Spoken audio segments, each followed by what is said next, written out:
क्या क्या काम करती? दोनों से अलग अलग बात करती थी, क्या करती? हाँ, वो बोलती है एक ऑफिस का फोन है उसका और एक घर का था। तो एक फोन से किससे बात करती थी? क्या राज से बात करती थी? आप अब ये इतना तो हमें नहीं पता ना, क्योंकि 4 दिन रह के गई, हम इतनी डिटेल तो ना मांग सकते हैं। अच्छा, 4 दिन रहे थे, लेकिन 2 फोन रखे हाँ, हुए थे। 2 फोन है। तो एक से घर परिवार के लिए और एक ऑफिस के लिए। हाँ। तो ज्यादा बात वो किससे करती थी? अब अपने फोन पे भी इतना ध्यान नहीं दिया। हाँ, तो आपकी कुछ बात हुई सोनम से? नहीं, कोई बात नहीं। किसी से बात करती हुई देखा आपने रेगुलर कि वो हाँ फोन पे बात करते हुए रेगुलर नहीं देखा, लेकिन वो टाइपिंग करती रहती, फोन पे मैसेज वगैरह ये ज्यादा चलता था। अच्छा, तो चैटिंग वगैरह करती रहती? फोन मतलब हाथ में ही रहता था, हाथ में ही रहता था। चलाती रहती। और इसके बाद आप क्या मांग करेंगे? क्या कार्रवाई होनी चाहिए सोनम पे? बस मेरी मांग यही है कि फांसी की सजा होनी चाहिए और जितनी जल्दी हो सके उतनी जल्दी होनी चाहिए। और ये सोनम जो है, जो उनके भाई आए थे अभी घर पर, आप भी थी, तो उन्होंने क्या बातचीत करी? उनसे आप संतुष्ट हैं? संतुष्ट तो क्या, हमारे घर का बच्चा गया है, हम किसी की बात से संतुष्ट नहीं होंगे। उन्होंने माफ़ी मांगी, ये भी बोला है कि अगर मेरी बहन की गलती है तो उसे फांसी की सजा होनी चाहिए और मैं खुद दिलवाऊंगा।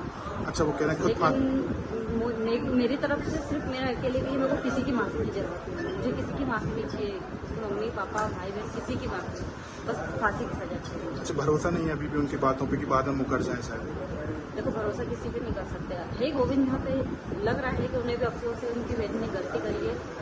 बाकी आने वाले समय में हर माँ बाप को अपनी बेटी के लिए तकलीफ होती है, लेकिन जितनी जल्दी हो सके उतनी जल्दी मेरे लिए तो फांसी की सजा है कि मेरे को फांसी की सजा चाहिए। आपका नाम क्या है? आपके पास बात है, बोलिए। अरे यार, तो हटाओ मत यार। अरे यार, 2 मिनट में सिंगल कर लें, दो कर लेंगे।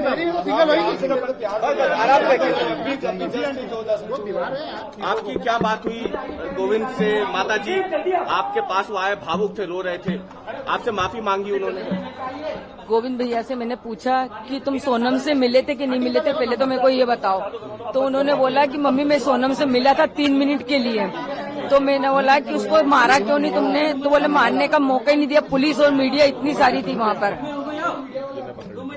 क्या बात हुई आपकी? माता जी यही बोला बता दीजिए, हम कि चले सोनम को फांसी दिलवाई जाए, गोविंद भैया ने बोल के गए। और आपसे बढ़ के भी रोया आंटी? आप गोविंद को माफ कर रहे हैं? आप उनको लगता है कि वो आपके राजा साथ के है?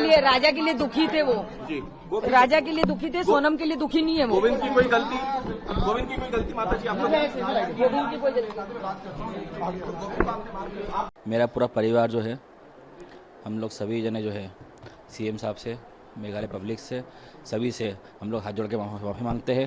तो हम लोगों से जो गलती हुई है सोनम को ढूंढने में, उसे नज़रअंदाज समझ के हमें माफ़ करिए। अब आप क्या कहेंगे इस पूरे मामले में? क्योंकि मांगलिक होने की बात आ रही है कि शायद मांगलिक होने के चलते, आपके भाई बोल रहे हैं, आपके पिताजी बोल रहे हैं कि मांगलिक होने के चलते उसकी हत्या कर दी गई। तंत्र मंत्र की बात है कि ये सच है? कि आप लोग कैसे लग रहा है? देखिए, तंत्र मंत्र का मुझे कोई आइडिया नहीं है। हो सकता है उनके घर वालों की सोच इससे बैठी होगी पहले से, उन लोगों को ज़्यादा नॉलेज होगा। क्योंकि हम लोगों ने कोई पंडित जो पंडित जो नहीं का था, हमारा इसमें कुछ भी था नहीं। उनकी सारी जानकारी उनके मन में होगी, पहले से पता होगी इन लोगों को, तो हो सकता है उन्होंने कुछ करा होगा ऐसा। उन्होंने उल्टी फोटो घर के बाहर अपनी बेटी की टांगी थी, उनकी बेटी मिल गई, ऐसा उनके एक कोई जानने वाले ने। मैं वही कह रहा हूँ आपसे, मैं शुरू से पंडित उन्हीं के पास थे, सारे सब कुछ उन्हीं को पता था।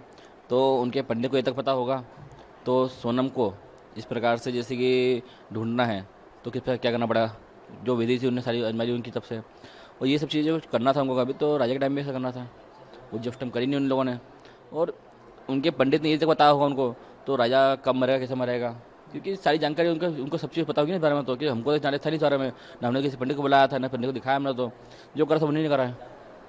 आपको क्या लगता है इस पूरे मामले में और भी लोग हो सकते हैं क्या? देखिए, इसमें आरोपी कुछ शायद और लिख लेंगे।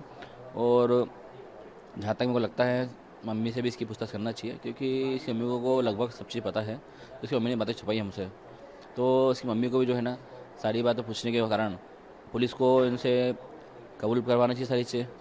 पुलिस को पकड़ना चाहिए उनको, कि कुछ बातें वो ही बताएंगे जो अपने मन में छुपाई उनकी बातें, जो हमको बताई नहीं उन्होंने। अच्छा, मतलब माँ को पता था कि उनका कोई रिलेशन है, कुछ है, या कुछ लड़की नहीं करना चाहती शादी, इस तरीके की बात? हाँ, क्योंकि देखिए, हर माँ को जो है अपने बच्चे के बारे में पता रहता है। मेरे घर में मेरे को सब पता है, मैं कब जाता हूँ, क्या करता हूँ, किससे बात करता हूँ, किससे बात नहीं करता, हर चीज़ पता रहती है। तो उनकी मम्मी को सब चीज़ पता होगी। पहले उनकी मम्मी बोलती थी तो मेरी बच्ची जो संस्कारी है, बाद में शादी में बोलती है तो मेरी बच्ची सुनती किसी नहीं थी। गुस्से वाली थी, वो बात करते थे तो उसकी सब उसकी मर्जी चलाती थी। तो क्या ये सब चीज़ें उसकी माँ जो झूठ बोल रही है ना शुरू से एंड तक, वो अलग ही चल रही है। अब क्या मांग करेंगे आप पूरे मामले को लेकर? देखिए मैं तो चाहूँगा इसमें जांच अच्छी बेस्ट जांच हो, उसके अंदर हो सके तो इसमें सीबीआई जांच भी करेंगे तो और जो खुलासे जो खुलने वाले हैं वो खुल जाएंगे इसके अंदर।